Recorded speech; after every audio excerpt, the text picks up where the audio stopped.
donc toujours au Salon Harmonie, le salon des métiers solidaires. Je reçois Rabat, compteur associé. Alors, compteur associé, qu'est-ce que c'est? Eh bien, compteur associé, nous allons apporter aux gens, en fait, l'histoire du bien-être. Parce qu'en fait, vous avez constaté un peu tout autour de nous le mal-être ambiant. C'est assez impressionnant de plus en plus.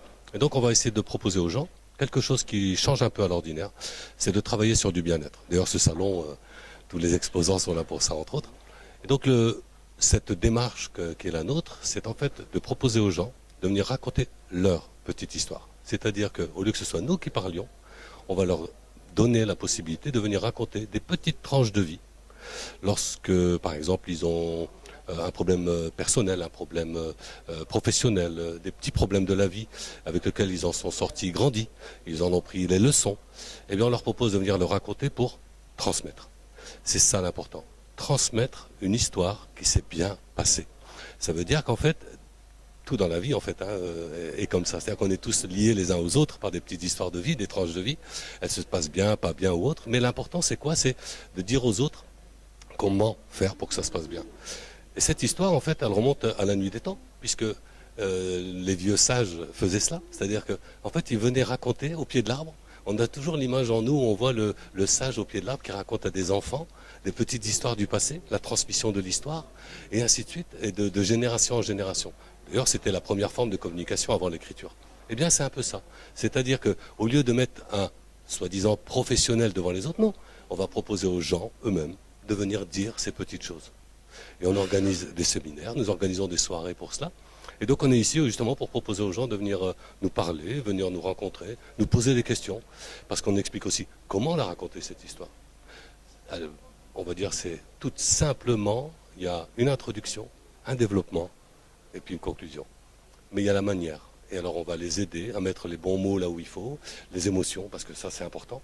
Nous sommes des êtres d'émotion, donc c'est par l'émotion qu'on transmet les choses positives. Voilà, notre chemin est assez simple en fait. Voilà.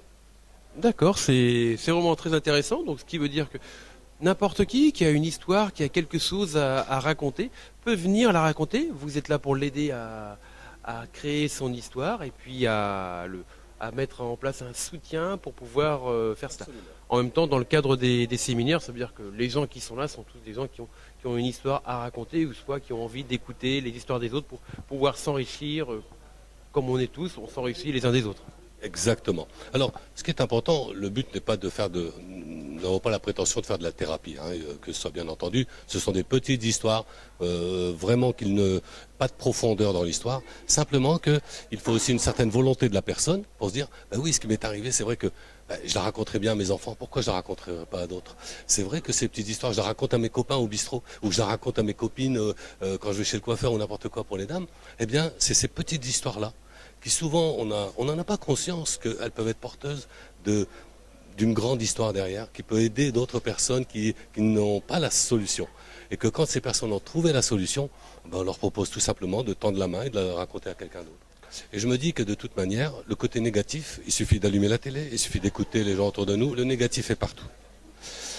La seule difficulté qui existe, c'est comment trouver du positif dans toute cette négativité.